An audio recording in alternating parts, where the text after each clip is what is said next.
Sure, I started.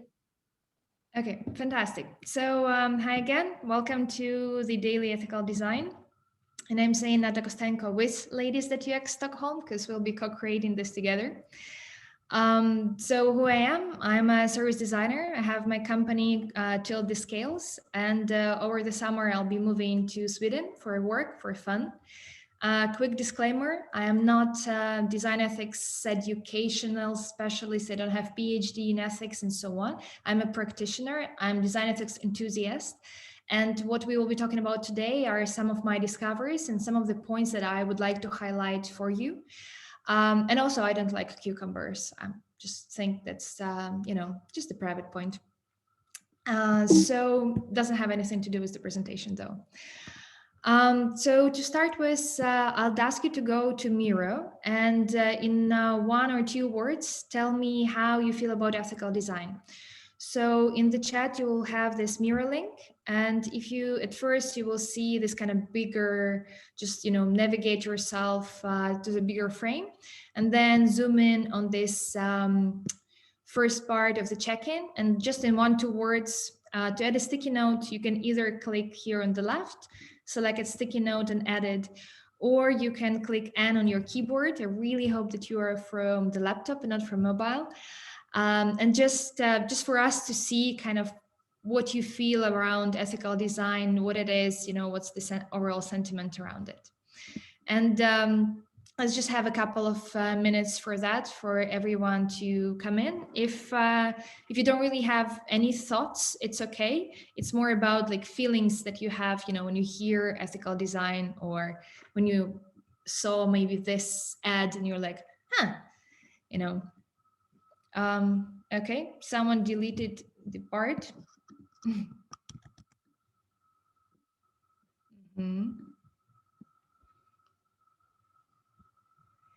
Fantastic. Oh, it's so nice to see. We have the guests and we also have the people with the names. Great. So we have we have here important, reflective, it's critical, important, but don't know much about it. I hope by the end you'll change it, discuss a lot in school. Yes, definitely in work, easily forgotten. If you don't know much, I'll tell you how to look for more. Important for accountability, what we do, inclusive, important topic. Yes, nice. We actually had quite many registrations for this topic. Very happy to see such interest. And while you will be adding to this first part, I will be continuing the conversation and a little bit, but feel free to have me like on the side. You don't have to look at the slides all the time. Feel free to click through, and then maybe you can have even 2 windows, one with Zoom and one with the Miro, so to see what happens at the same time. And I'll just ask Ada Lovelace to make sure that we don't uncover the parts that are not yet there, that we have like them covered with white. Perfect. Shout out to Sakura and other people. And you never know, maybe Magic is a real name, maybe not. Okay, so to start the discussion, we need to understand what we're talking about. So the biggest confusion that comes is like, what are the terms that we should use? At least to me, it was super overwhelming to see that there are many terms like fair, just, responsible, diversity, equity, safe, da da da da da da, and it's just so much. I will not stop on each of them now, but what I would suggest is that you do like a Google search yourself. So these are really good keywords. You can place this, for example, mindful tech, and then try these keywords to search for more resources. There are many Slack groups, initiatives, and so on. One of them that I'm a part of is called Responsible Tech, and they're now working on developing the new kind of guidelines about what is responsible tech, how it works, and so on. For the easiness and sake of this conversation, we will be using ethical design. It's easier for me, I live in Estonia, I come from Ukraine. To me, ethical is something universal. So it's something that I learned at school, and I think I have some understanding about it. And also in terms of design, it's just easier to search more about ethical design than about like other keywords. But yes, remember that, there are different locations, different cultures. I'm a non-native speaker, so sometimes I don't even feel this difference. Okay, just and fair. What's up with that? So yeah, we'll talk about ethical, and by ethical design, I decided to take this definition from Ethical Design Handbook. That ethical design is about businesses, products, and services that grow from principles of fairness and fundamental respect towards everyone involved. So to me, the central point here is about respect. I would imagine we still see it in different way, but at least this is like some beginning for us. And the Ethical Design Handbook, which I quote here, is also another good resource that you can explore to get acquainted with the topic. And also another quick quote from The Future Ethics. It's a bit more comprehensive and complicated, I would say, book.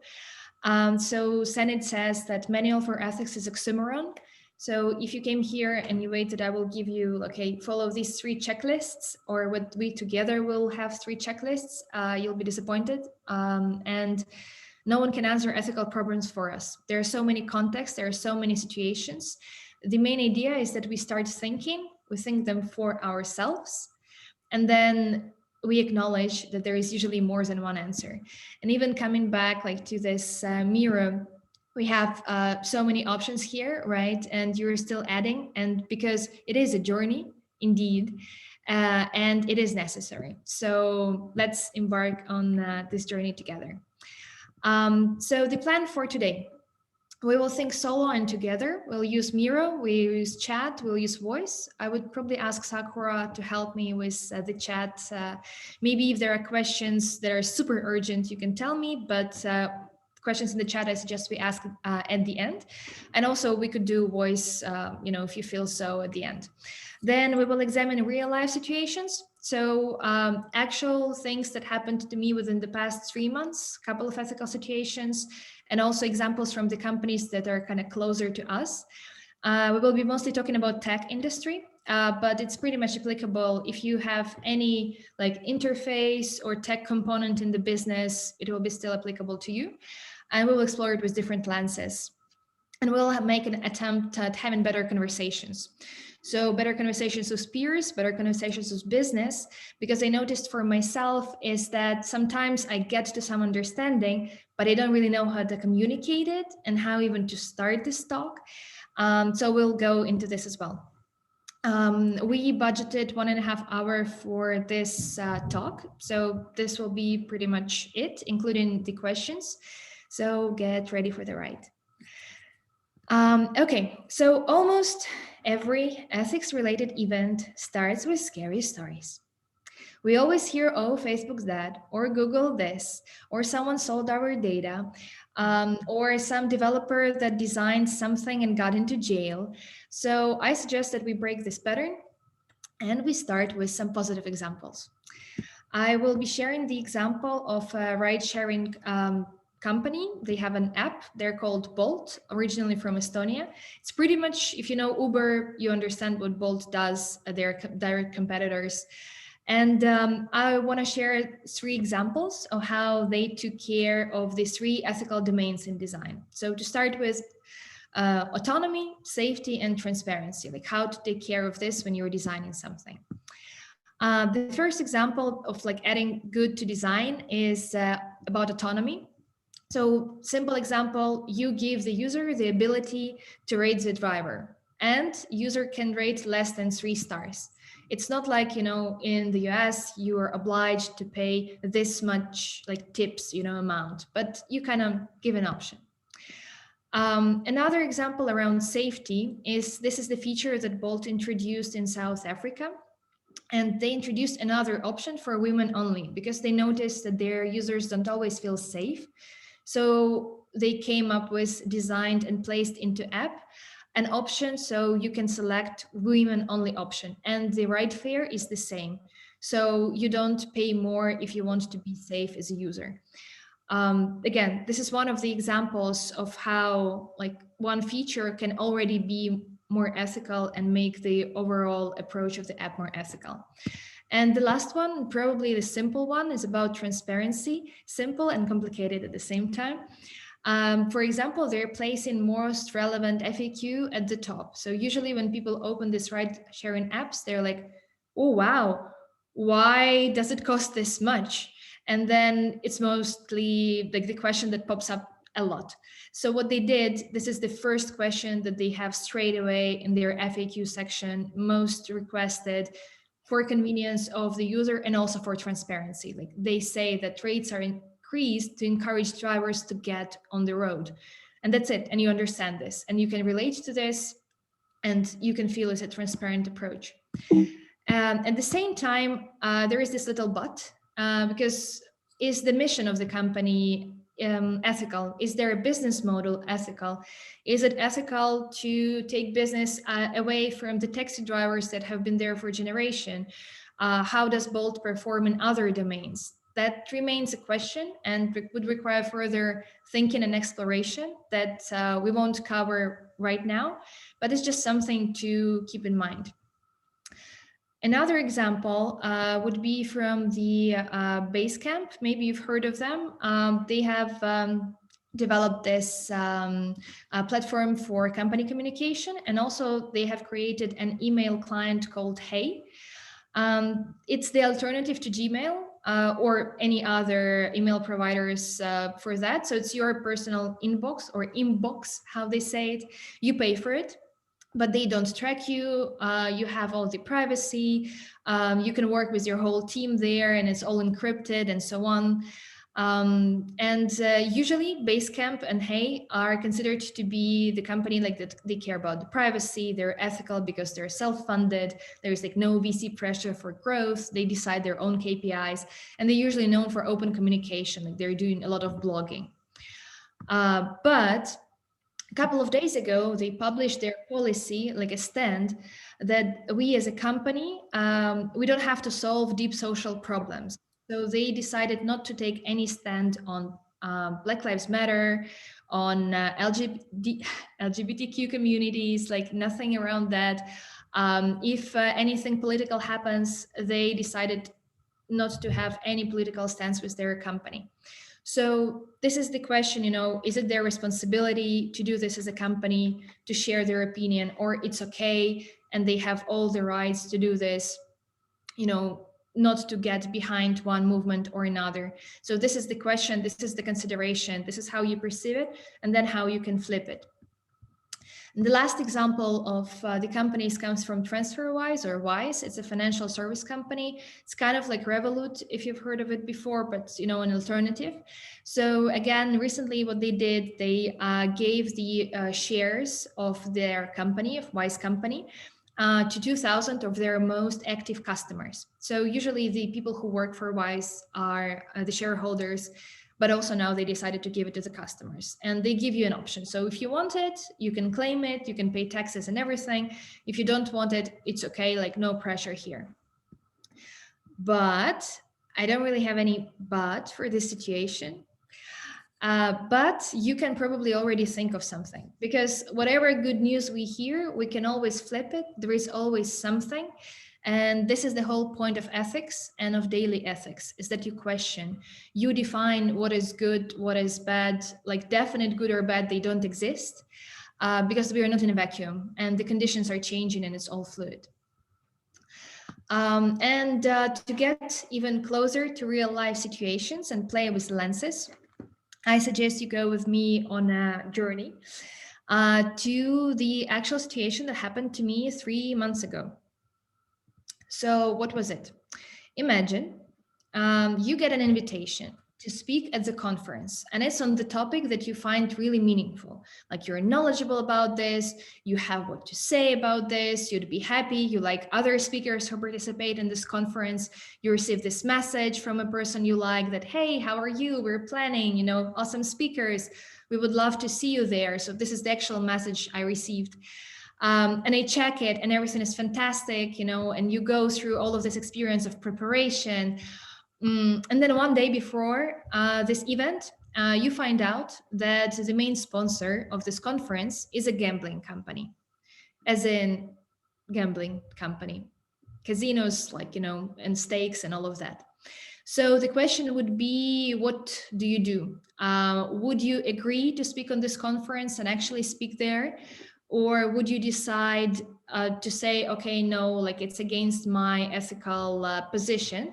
And to get your answers, I would invite you to Miro and to place your post-it. To go here, let's uncover the second part. Let me see if I can do that. Perfect. So you get an invite to design conference. I would ask you to add a post-it to yes, I would speak, and add a little quick why you would speak. Or if you decide that no, I wouldn't speak at the conference, add why, that no and why. If you don't really have like the why, but you just have the feeling, it's okay. Just add the post-it with like into one of these fields, because maybe it's just, it makes you feel really good or it makes you feel uneasy. And yeah, we'll be seeing where we are, how we stand, and so on. And just like a couple of minutes for this to see, and for me to see if we had new nicknames and people renamed themselves.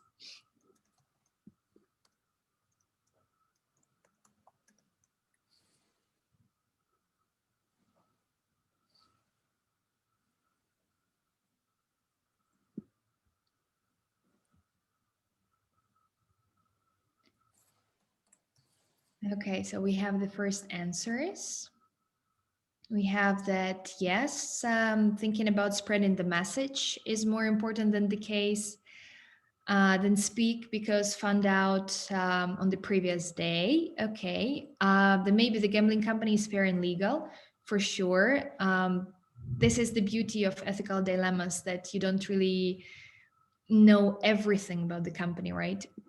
Wouldn't be comfortable working out the day before the conference. This is another standpoint about like your personal perception, not against gambling itself, just when it goes extreme, also as a point.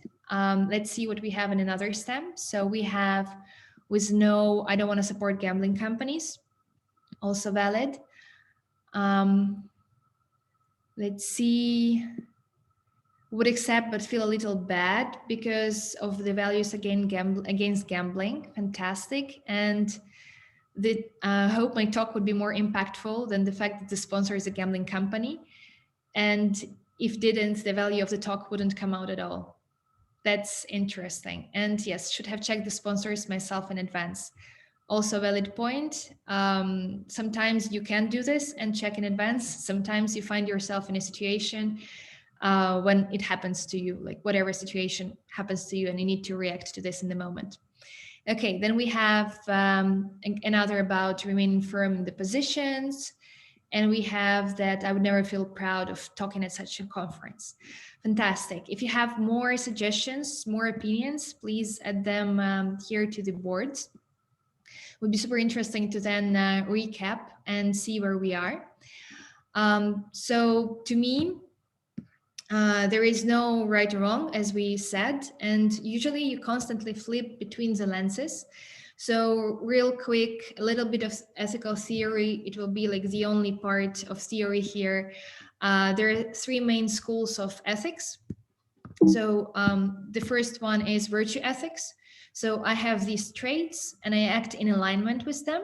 So for example, I am responsible, and this is why I will keep my promise to the organizers and perform.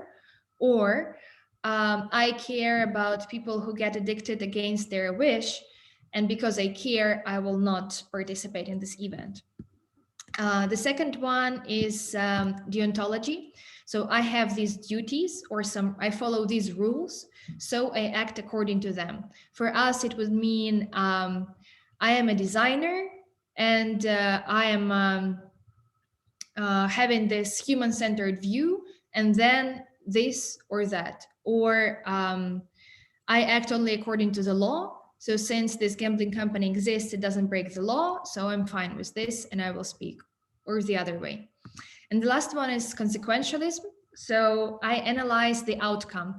I don't care how it was achieved.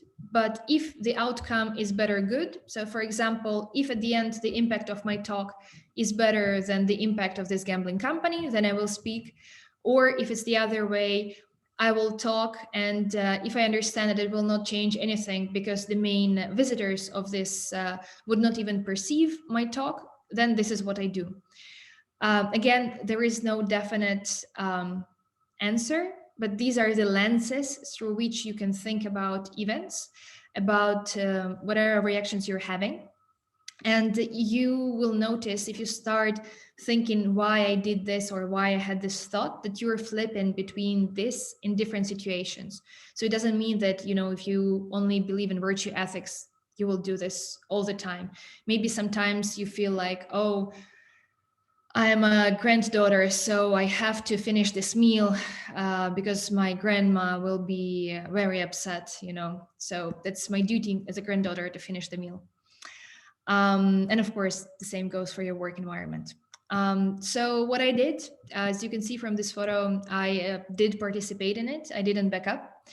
My motivation was that I promised to the organizers. I already contacted all of the speakers and I prepared for this. So I thought that even if one person changes their mind as a result of this talk, it will be for good. And it's pretty much the same with our today's conversation. Like, I don't expect you to agree with everything that I say, but I expect you to think about this. And maybe one of you will change the opinion or build on what you already have or find something similar. So yeah, this is where we are with this. In terms of this responsibility that I mentioned, there is the speaker and teacher Ariel Rosenzweig. So what he says about designers in particular is that responsibility is a virtue, as in one of the traits that a person has. Like, for example, I am courageous, like I am funny, like I am responsible. And that care is an important part of this responsibility. So if I, as a designer and as a human being, care about other human beings, and I think how my actions will affect other people, I help them expand their capabilities, then I'm already acting from my ethical standpoint. If you consider from this perspective, then you will see that you are already doing daily ethical design if you have ever had thoughts around this. And that this daily ethical approach is a lot about shaping your moral stance, like understanding why you do what you do, why you think what you think, and acting according to them. With this, maybe you watched, there is this movie called Circles with Emma Watson. And pretty much they uncover how she works in the world where we have like ultimate social media that is also e-governance, that is everything is connected, everything is transparent and so on. And it kind of takes personalities inside and maybe doesn't leave space for privacy. But then at the same time, we can see the story of this girl whom Emma Watson plays, and we see that, okay, so she earns good money, her family is in trouble. Company provides insurance that also covers her debt. So for her, the ethical choices that she's making are also impacted by her family situation, by her financial situation. Maybe people who are like, I understand I am privileged because I'm white, living in a European country. Okay, yes, we are women, and there are many other qualities by which I'm a minority, but still I am privileged in this. So at least acknowledging this is a step forward. And maybe you want to say something sometimes, but you're on work visa abroad, and you're not sure if you will keep your job if you do this. So just even thinking this, taking this into consideration is already an important step. And then we are building ourselves every day. So a couple of questions to ask yourself is what choices are compatible with the parts of my identity? And could I be a person who can do this?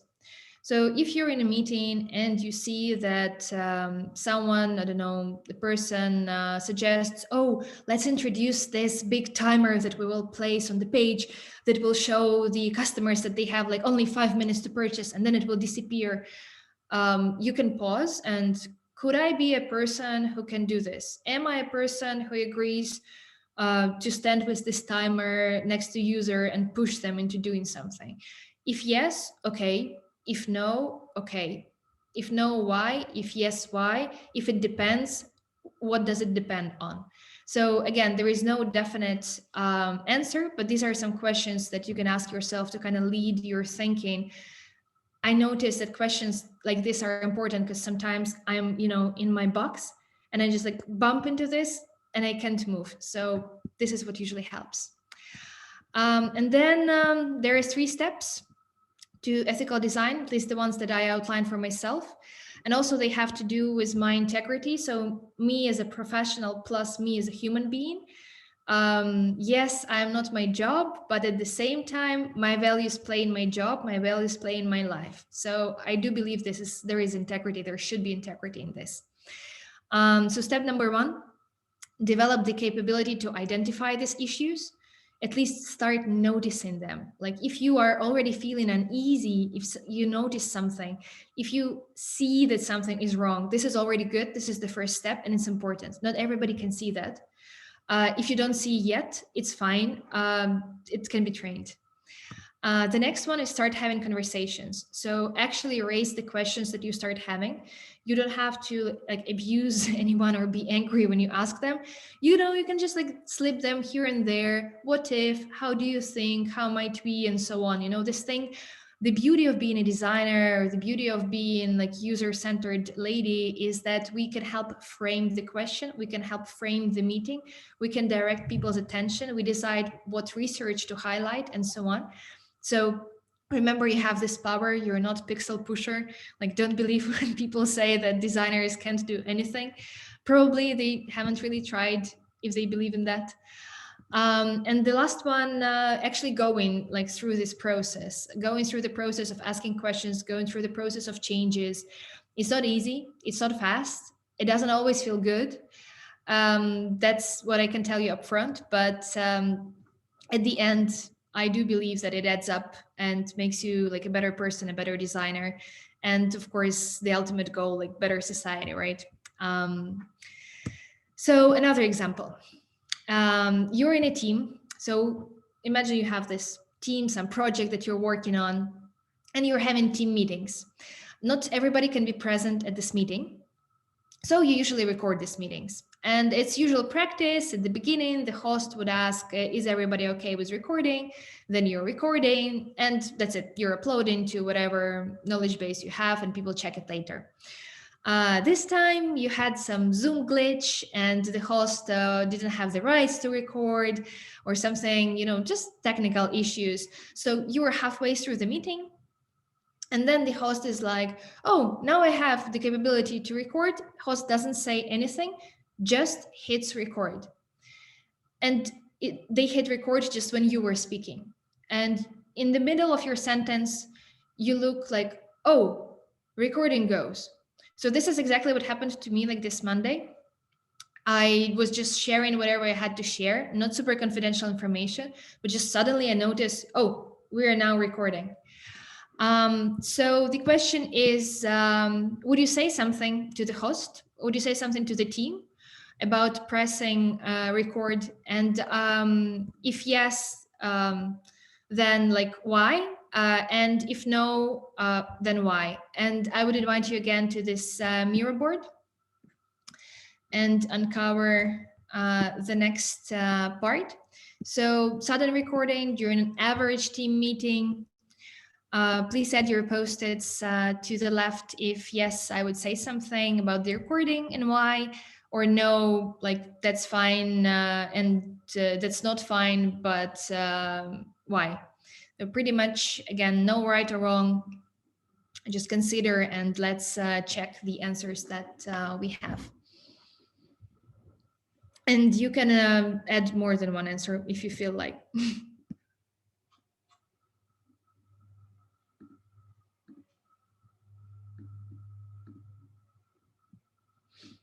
Okay, fantastic. I can see the first answers popping up. Let's take another minute.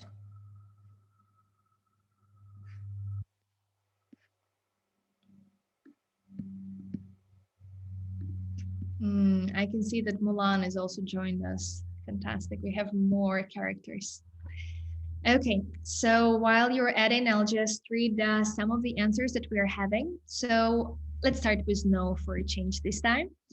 So no, I would be too shy about it. Definitely, that's an option. If it's an average meeting, I would not say anything probably.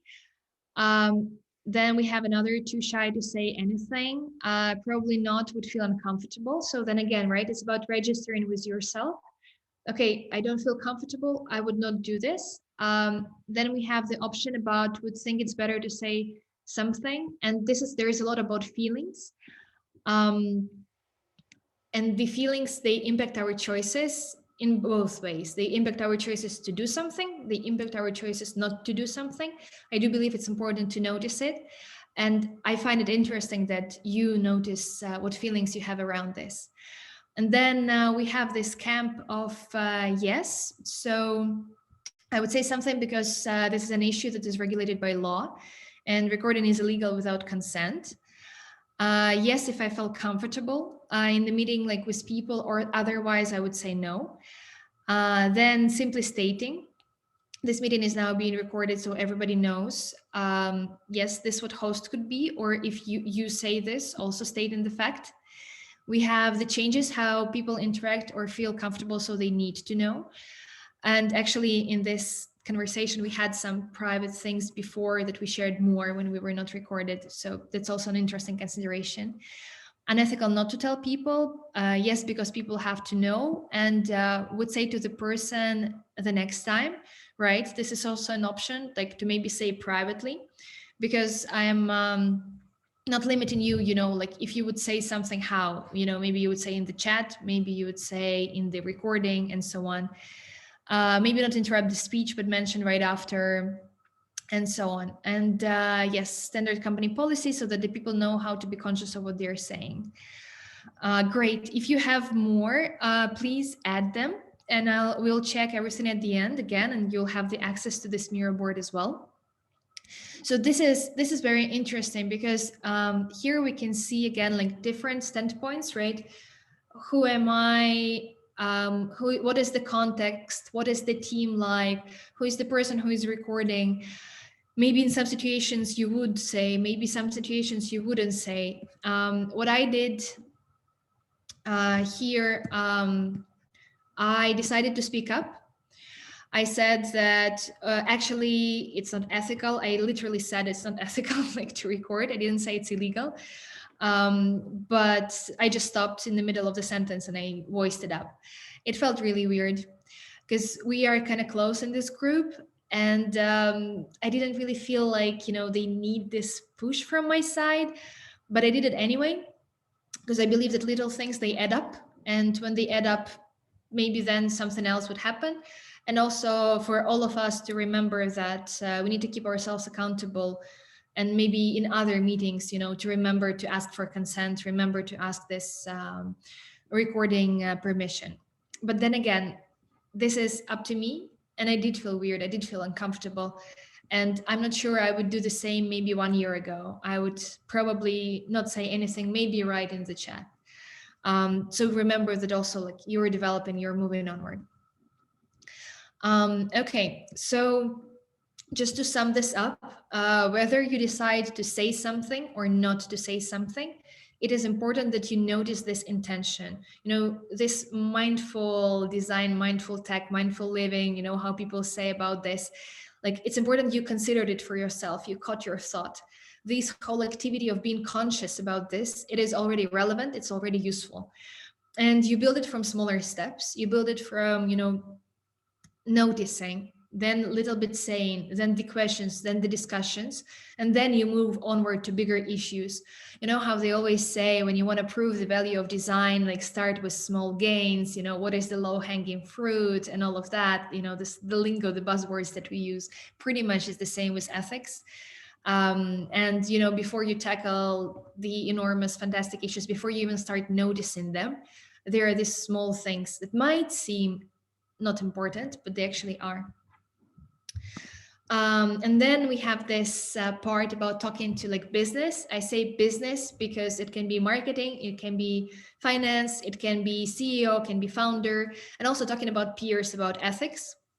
So what I will talk to now is rather positive based, and it's my work in progress. So this is one of the domains that I find curious because of several reasons. So main points on this journey that I believe is it is not us versus them. We are in it together.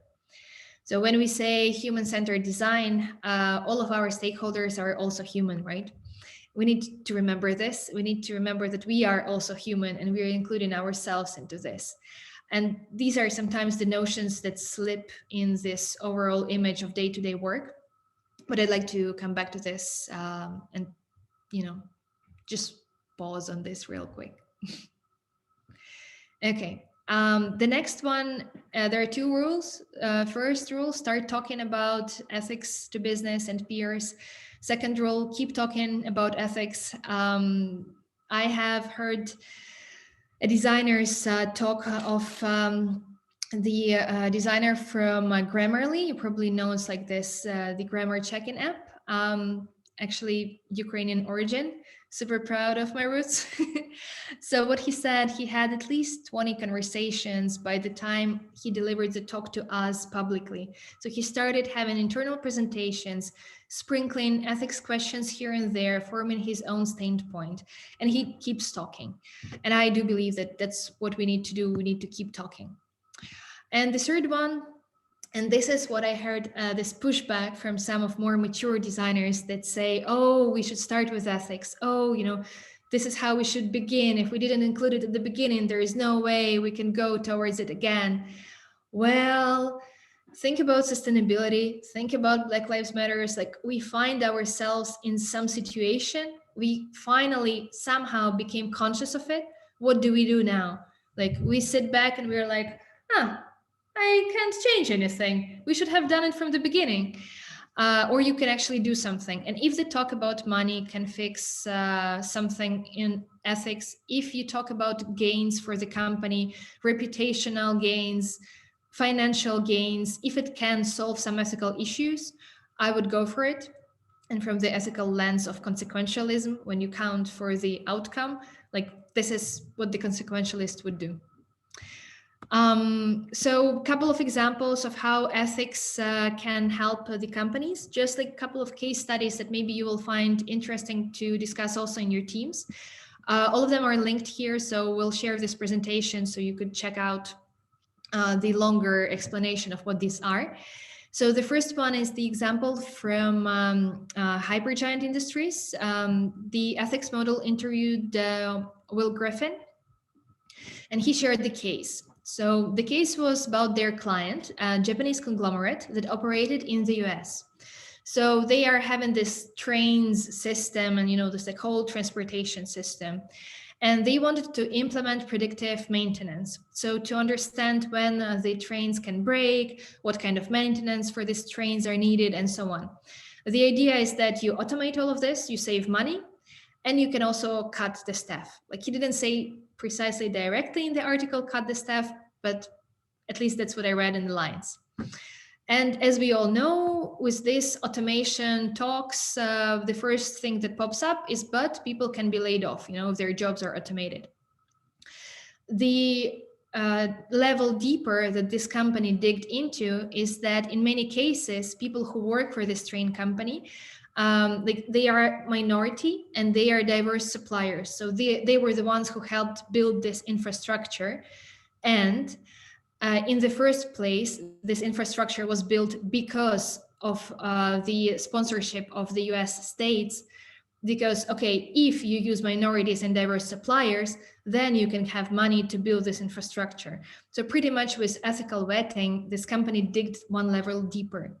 So the solution that they pitched about the policy was not only about, oh, it is bad to lay off people who will lose their jobs, but also you will lose dotations, you will lose voters' money, because if you cut these job programs, these training programs will not go onward. So the ultimate solution that they had was to train people who are already working there, to predict better and not to change their jobs with AI, because it will then have more complications and more losses for the business.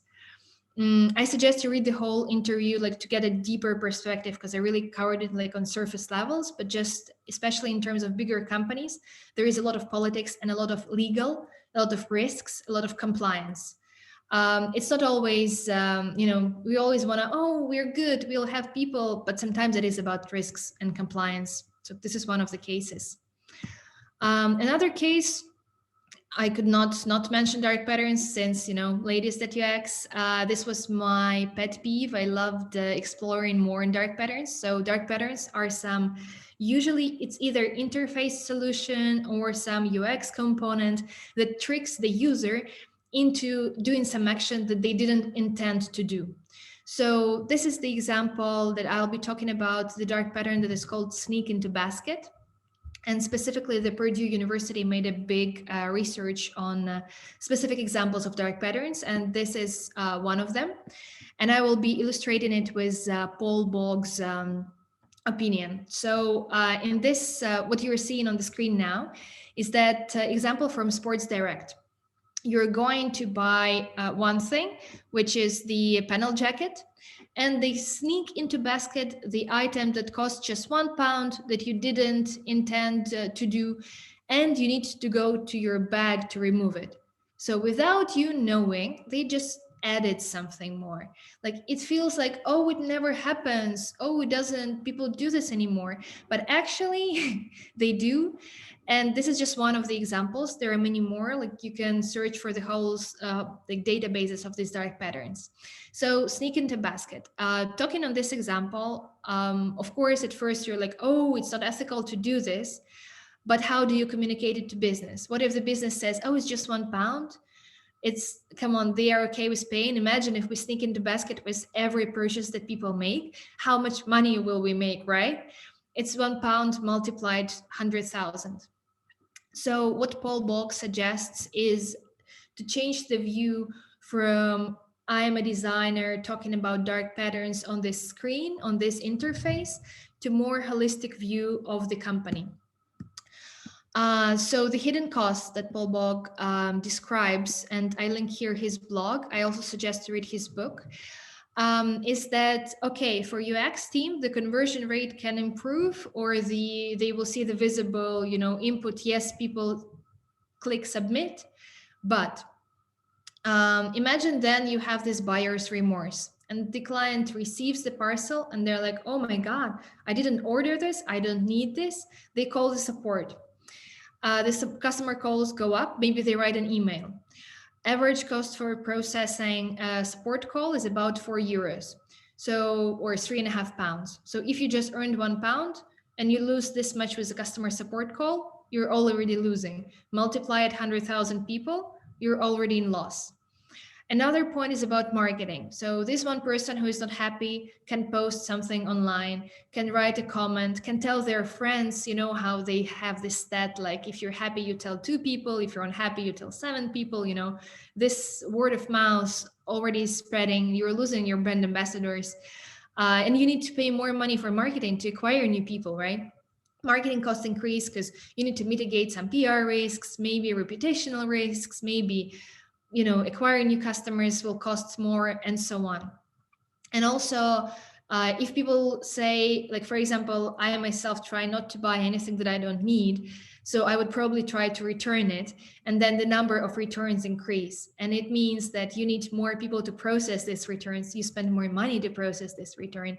And then what do you do with it? If you have seen videos of how Amazon disposes of all the returned goods, it's just crazy. They don't do anything. They just put it into trash. Like, I don't say for every Amazon supplier, but in general, there is this YouTube video on Amazon that shows that when you return and it was already opened, it doesn't always go back into selling. It doesn't always go back into production. Sometimes they just dispose of it. So the issue here is that we as designers don't always believe, or developers, or marketing people, we don't always believe we have this impact throughout the whole departments. And sometimes departments are siloed. So, you know, I'm responsible for my metrics. I'm responsible for my metrics. And then this communication doesn't happen because there is barrier. So kind of the solution would be to talk through all of this, to think through all of this. And I don't say that like you can come to this thinking immediately, but if someone suggests something, go through this lens, maybe check again this presentation or video. And I hope this will help like to have this more substantial conversation. And the third one is actually the specific questions that you can ask. So I would assume you don't really see them right because they're very small. That's intentional. There is the pack. It's from Omidyar Network. It's called Ethical Explorer Pack. There is a whole set of questions that you can ask in the meetings. They also explain the methodology of how to ask these questions. And there is a specific part on making the case. So if you're talking to, say, Maximizer, you know, you're talking about how might ethical thinking be a revenue driver, you know, or how can it attract talent? Because we know that millennials are now picking this like value-based companies, you know, they're thinking about what is the company reputation and so on. And this whole ethical explorer pack can be like super tiny. So this is how I printed it. You can see it's small and cute. And it's just like keep it with me all the time. It's free. It was fun to cut it and glue it because it's like two sides. One side raises an issue, another side has questions. And then whenever you're in a meeting, say on a Zoom call, you can just like randomly pop up one thing. It's like, oh, how will we promote healthier behaviors? You know, and now how will we promote healthier behaviors? We're having our latest at UX conversation and all the workshop and exercises, right? So yeah, I definitely suggest to check this with specific prompts.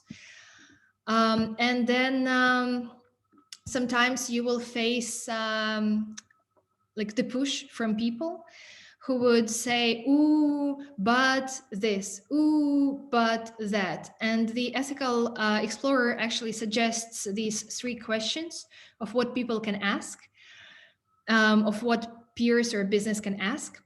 So what I would suggest us to do is to go to Miro and add your suggestions. So if you face this question, what would be your answer? So for example, ethics sounds so philosophical. It's not actionable. It's going to be hard to get traction internally. What you as a designer, what you as a peer can say against this? What would be your argument? How would you build it?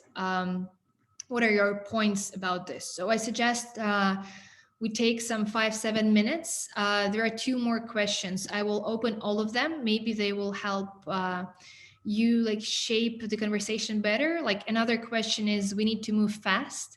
And now isn't the time to slow down? Because ethics sometimes is perceived as something that slows the team down. And the last question is taking responsibility for this sounds like a full-time job. And like, who has time for this? So I would ask you now like to go to Miro and to add your points to each of these, or at least to some of these. And if you don't have the fully shaped idea of the argument that you can say, at least try, think it for yourself. And let's see, maybe some other answers will inspire you. Maybe there will be this spark that you will be like, oh, right, I can build on this. Maybe this is how we can shape the conversation.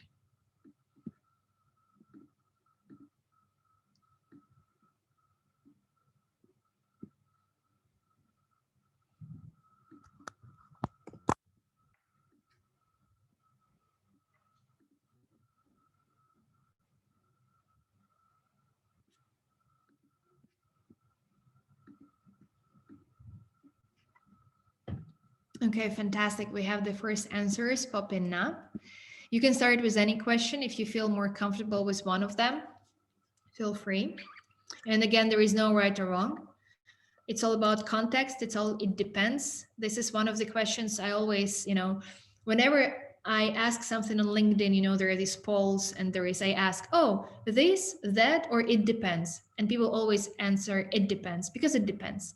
But select whatever case you think, imagine someone just tells you this phrase directly, like, what is your response?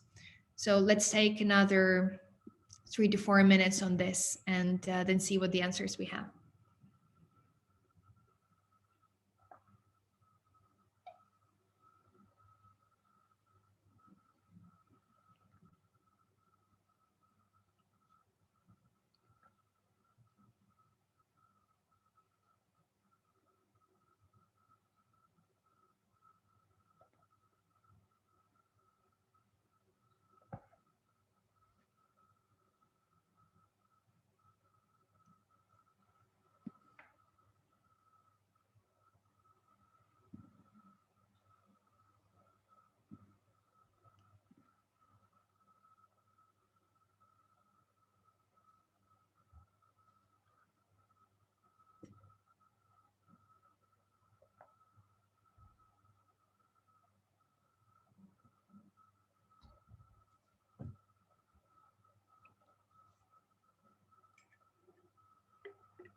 Okay, great. One more minute. And if you didn't have time to write something, feel free to complete it now or later, or as I will be talking on some other points.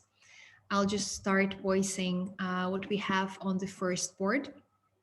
So we have ethics sounds so philosophical, not actionable. It's going to be hard to get traction internally. Mm, I think there are ways how we can break this down a little to make tangible. As designers, like we need to come together on this united front, get some best practices across our industry. And then, are you sure? Maybe we should ask what people's view is. That's interesting. I'm now reading a book by Martha Beck. It's called A Way to Integrity. And this is one of the questions that she poses. When you're having some standpoint, question, are you sure? And then when you answer this question again, are you completely sure that this is true? Like, can you be absolutely 100% true, like sure that this is true? Another one we have, maybe we should start having the conversation at our next Friday bar and see where it leads. Super interesting. And this is ethical conversations are perfect for Friday bars. I must admit, like I had a couple of very nice walks as well when we just started talking about ethics, our duty as designers, our impact, and so on, and shifted also to this ethics domain and more practical domain. I think it's our responsibility to make an effort. We need to think about the repercussions our actions might have in the long term. There's always ethics side on what we do, definitely. This is why daily ethical design, it's not a separate studio. It's not, oh, another item on the checklist. It's always a part, it's always there. Every ethics is everywhere. So yes, depends on us to encourage the debate. There are some actionable tools for sure. And then I think it's very actionable to start the discussion and address potential issues. Great. So thank you for sharing here. And then the next one is we need to move fast. And now isn't the time to slow down. Here we have that it's a privileged thing to say in reflection, break things. So I assume it refers to Facebook, move fast and break things. Yes. It has dire consequences and it has impact on real lives for sure. I'm sure you already experienced the impact of move fast and break things. Um, and then we have it depends. It's better to align and reflect on the consequences and decide. Yes. And there are several tools that you could use for this. Probably the one I would suggest would be tech transformed because it helps to lightly approach this. And they also consider positive consequences as well as negative consequences of what can do. Because, for example, no one expected to be hosting Zoom parties for birthdays, right? But this is pretty much how I spent my last birthday. What is good about this, I could bring people from all around the globe who wouldn't really fly. And I actually like the story from Brené Brown, who shared in her podcast, like her guest shared the story of granddad's birthday. And this granddad managed to gather people like his grandkids, his people from work that he retired 20 years ago, his near family who lived with them, his friends with whom he was in the army and so on. And they all had breakout rooms and they all were sharing different perspectives on this granddad. And, you would never learn about this because probably if it was a physical birthday, you'll just have the immediate family, right? So this is an unintended but positive consequence. But at the same time, of course, we had unintended negative consequence with people just bump into Zoom and, shouting bad things and showing parts of the body that would rather be unshown and so on. So yeah, another answer to the we need to move fast is it could be costly if we do not take time for this, for sure. Talking long term, we don't need to slow down. We need to reflect upon the consequence. It doesn't need to slow anyone down, yes, or allow us to slow down a little bit, but we'll be able to spot risks and opportunities, which will help us going forward. It doesn't slow down if included in the planning. Yes, you can make time with your project plan to address potential ethical issues. So if we plan for this beforehand, and sometimes we cannot be that fast, we need to slow down and discuss stuff when needed. Very interesting. Agree with lots of these points. And then again, there is not one point. There are, I'm sure, many more. And if you feel you're stuck between black and white, remember that there is the whole grayscale up for you. And then the last one is taking responsibility for this sounds like a full-time job. So what we have, it's not a full-time job, it's a fraction of time to everyone's job across the entire organization for sure. Or we can take it case by case and discuss the problems once it arise. Then it will be a part of natural workflow. Agree there is a dedicated role. Also interesting, there are dedicated roles popping up. There are even chief ethical officers now. But then the question would be, how do you enter this? You know, what is the junior position for this? But then again, you can check out this responsible tech guideline and see how people approach the positions of ethics in the company. Then I would consider how to integrate with what we do today for sure. And then as designers, we should raise this question to bring awareness to the topic and to take it into consideration. It's just the way we build a better future, and that everybody can train his or her moral imagination.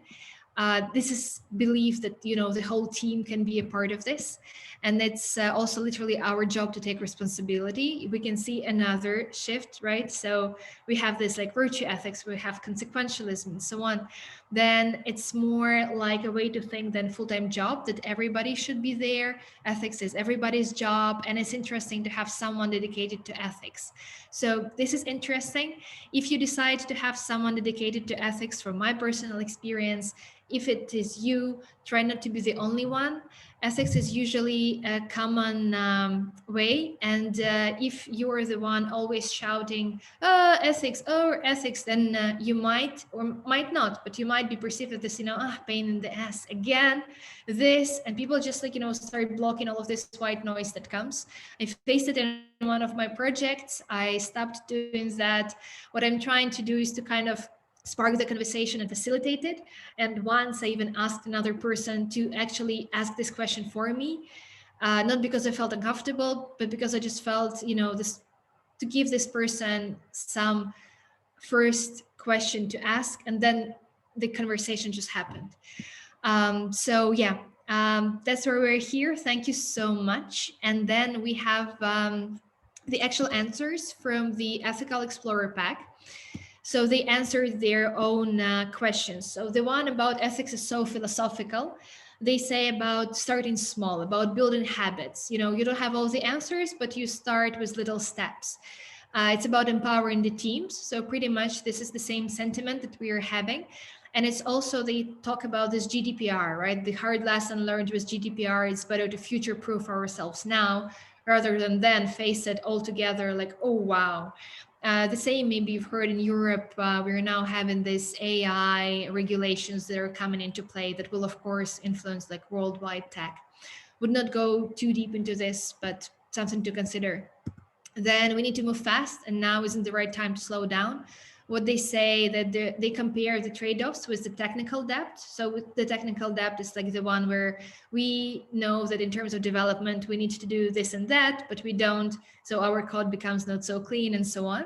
And that, you know, we can take shortcuts now, but eventually like they will catch up, and that the proactive approach will cost us less than dealing with the consequences, whatever they are.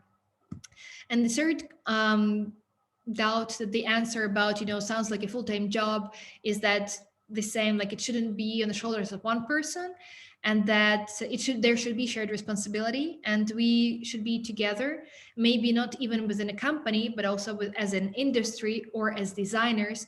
Like this is why I was very excited to talk to you today and to have this conversation, because we all come from different backgrounds. You know, some of us are students, some of us are professionals, some have 10 years experience, some are in research, some are in design. We are already like together in this, and you already have the allies pretty much. You know, if you cannot think of anyone in the company who can be kind of your like ethical friend, you know, you have these people, you have the community of ladies at UX, and we explicitly showed that we are interested in this topic by coming, by hosting this event, by thinking together, by answering. So thank you again for this part. And the bonus tip, because you were so active with your answers. So this is the tip about keeping a boost folder. So what I mean by boost folder. Sometimes, especially with ethics, but also in just everyday lives, we focus a lot on, oh, how do we mitigate risk? How do we fix this? Oh, this issue happened, you know, we need to put this fire off. But I like to have this focus on the positive. and focus on something that is done good, either in our company or maybe in the industry. So I take screenshots of things that I find interesting and useful for me, or that just bring me joy. As an example, I have these two. So one of them is from Asana. This is from the company I used to work for previously. And we had a very long conversation that lasted for months about how customer journey is important. I was advocating for this all the time, and I was explaining, and we would be having workshops, and people be like, yeah, but we have other priorities as well. And then this one time, we had something else on the list, and I said, well, how about we consider and put it maybe back or something. And I received the confirmation that, like, yes, let's put big accent on customer journey, and let's postpone like this other thing to some other time.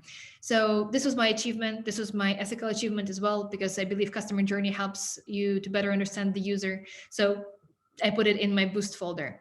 And then another example on the right, it comes from Memrise. And I really love the example of the UX copywriting that they have here.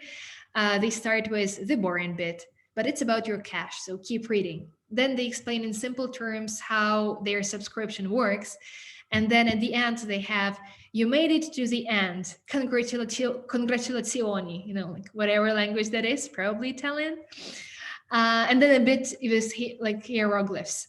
So this is such a minor thing. This is such a little touch, but it made me smile. And I think it's a good example, even if I will not use this exact copy, of course, just something for me to keep in mind, that we can add this little care moments to show that we care about our users, our customers, our peers, like every day. And now, like my next steps, what I'm going to do, and I suggest that maybe you can also add to these steps. Why I'm saying my next steps? Because it is a journey for me as well. I'm also educating myself on ethical design. I'm trying to put it into work. I'm changing jobs now, so it will be new context for me as well to try out all of the tools. So first, I'm going to educate myself on what questions and when I can ask. So the questions, I linked here also these 3 resources: the monitoring by checklist by Joe, tarot cards of tech by Artifact, ethical explorer pack by Artifact that I mentioned. They already consist of questions, but I haven't internalized them. It's not that I can do it from the top of my mind, but I showed you the little thingies that I printed by Ethical Explorer. And there's also this tarot cards of tech. So also they are pretty nice. I printed them black and white. They're also colorful. There is a web version for that. So again, like you can see, like you take whatever card, I don't know, the card Mother Nature, and then you see, if the environment was your client, how would your product change? So now I need this external question. Like my goal is to educate myself and to internalize, to start including like planet into whatever I'm doing. And then I'm planning to decide when to ask these questions. So far, I plan to do self-reflections. And also we have now a project with 2 meetings a week. So I decided that at each meeting, I will ask one of the questions or rephrase this question. Then the next, we actually had this already on Miro. I'll focus on the beginnings and reflections. So the beginning, kickoff phase is a very important phase of each project. I plan to be sure that we have the definition of done, like what does it mean we have this project done, that I know what are the KPIs for the project, and that they don't go against my moral stance, at least in some way. This is an aspiration. Then I want to have a personal goal for each project.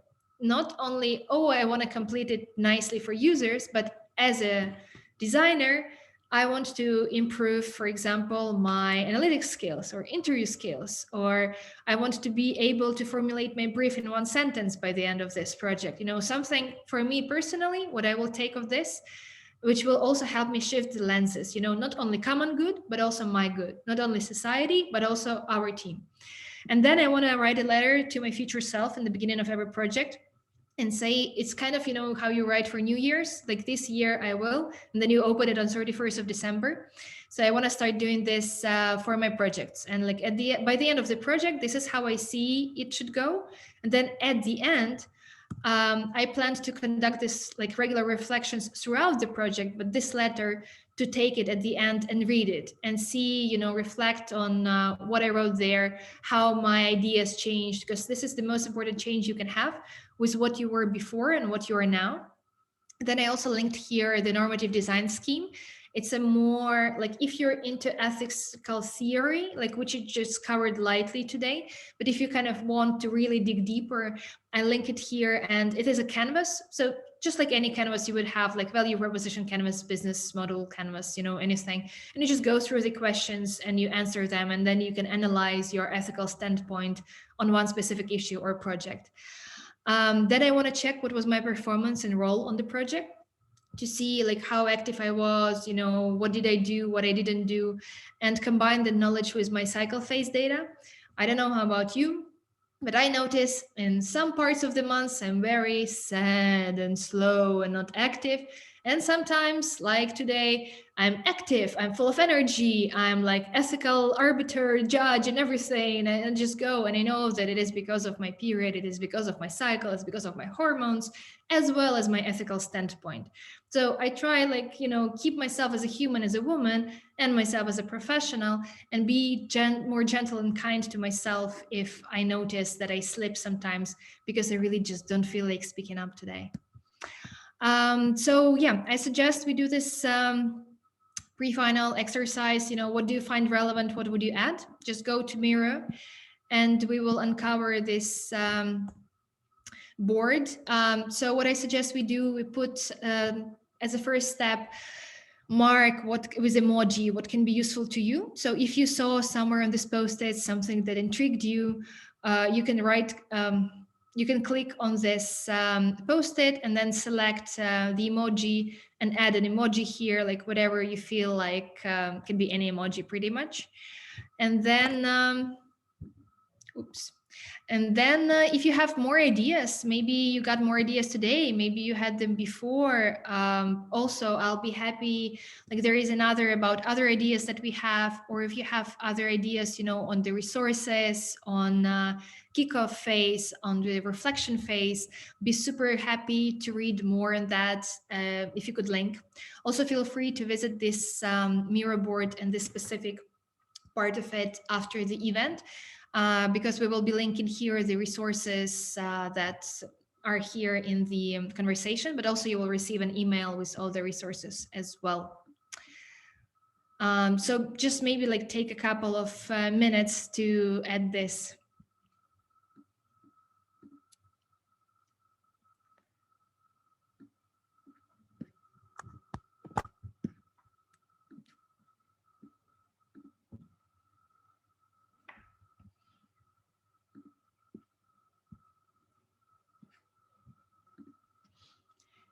Okay. And if as of now, like you don't have many ideas, just feel free to add this like smiley reactions to whatever post-its you see, which you find relevant. It would be even interesting for me because I will then know what other resources to include, because I have been in this topic really deep for the past half a year, and I can definitely link more and just share on the experience. And before we part, there is this little tiny thing that I'm curious about is what do you think about ethical design now? And I can see some people already writing this in the chat, but I'll just uncover this last board at the same time. If you could add maybe 1-2 words, how do you feel about ethical design? What do you feel about ethical design? Just to see how this past hour and a half shaped, if it did, like your perception, how you feel on it, and just, what's up? And yes, thank you to everyone who is writing. Thank you in the chat. I can see this. I appreciate you taking time doing this. This is very important topic. This is hard to talk about this without feeling urged or feeling bad or we're all gonna die. In the description of this project, of this meetup, I wrote about myself that I constantly balance this idea that design can save the world and the notion that, oh my God, I want to cover myself like with the bed sheets and just, hide from all the world problems. So I really hope that after today's conversation, you will think even more on the topic and on this kind of like scale from oh, I really don't know anything to, well, maybe I have some ideas. You moved closer to, like having some ideas. And yes, thank you for writing here about your opinions. Thank you for adding the ideas, the resources, or just like voting for the post-its. I'll just suggest we take maybe a couple of minutes. If you have some questions to me, feel free to ask them now and I'll answer them. I don't promise I will have all the answers, but I might. And or you can write them in the chat, or you can unmute yourself and talk. But as for this talk, thank you so much for being here. It was super important for me to have this conversation. I'm happy we did it, and I'm very glad for your participation. And thanks for Ladies at UX for a fantastic organization. It's such a pleasure to be in this process with you. And yeah, so if you have any questions, let's do them now, or suggestions or sharings. If no, then I guess it would be a no. Amazing, amazing, Nata. I love it. I love it, the examples that you bring. And I'm curious if you are like, if you consider that you are succeeding in your current position, like bringing this this approach. How is going? What's your perception? So the part with measuring ethics is the conversation is as long as measuring design. I suggest we go from my screen sharing to the human conversation, right? Okay, so we have it here, just so you know, you're all visible now. So yes, measuring design, measuring ethics is a bit hard because you cannot always see, but the way I perceive it, I'm planting seeds. So for example, there are other books and toolkits and scorecards even on, how ethical your organization is. And you go through it and you answer the question. I had this issue with my organization in terms of data privacy. So I was going through the question. So do all people in the company have access to the user research, for example? Can they know the names and surnames of the participants? Can they check the recordings and so on? And I was like, yeah, of course. Like, what's wrong with that? And then the question would be, yes, but why do they need it? Like, why would, say, a developer need to know this? Why do they need the whole raw material? Why do they need surname? Why do they need to know, like other things? How relevant is that? So I started first thinking for myself, maybe we should change the platform where we're hosting. Maybe I should at least, go to Google Drive where we have some Google Drive files and see who has the permission. What if I share externally, is it easy for me to share it? Like, for example, with this Miro board that we are now using, I tried copying it from it to my Miro board and I could not do this because this is by default the permission of, like, not given this permission. So I raised this topic in a conversation with like our kind of like people responsible for this, and they were like, yeah, we're okay with this, and nothing happened much. But then about 2 weeks later, I saw this Slack message that, oh, like we reconsidered and we are changing the sharing properties of this and this and these folders. And I don't know, maybe it was me that I raised and they had this conversation. Maybe something else happened. Maybe someone else raised this topic with more authority. Maybe someone else in the team heard me saying this and had another conversation, another touch point on this. The fact is that we changed it. So even thinking more about, like what is success in terms of ethics is kind of controversial because ethics is different things to different people. Success is different things to different people. So on this standpoint, I guess it's something that you would need to define in terms of KPIs also. Like my important KPI is like I have a goal for this project. It is success for me if I manage for myself to put a goal for each project. So I am succeeding in this now. But yeah, again, up to you how you define it. Nice. Thank you. Sure. Okay, so if we have time, I think, for one question. If no, that's fine. If yes, I guess one question and we'll be wrapping up. And I'm happy to read the comments about the examples. That is a big part, like noticing especially good examples around. It's harder than noticing, oh my God, scandal, because you can always Google Facebook scandal, Google scandal, and you have all this, but Google Facebook doing ethical thing and you'll probably find nothing, like this. Okay, then I guess we're good. Thank you so much for your time. We're just on time. Expectations met, at least from my side. Thank you for sharing in the chat what you think was important to you. Thank you for your thank you. And I will put it into my boost folder because this is something that I will reread later and be happy about.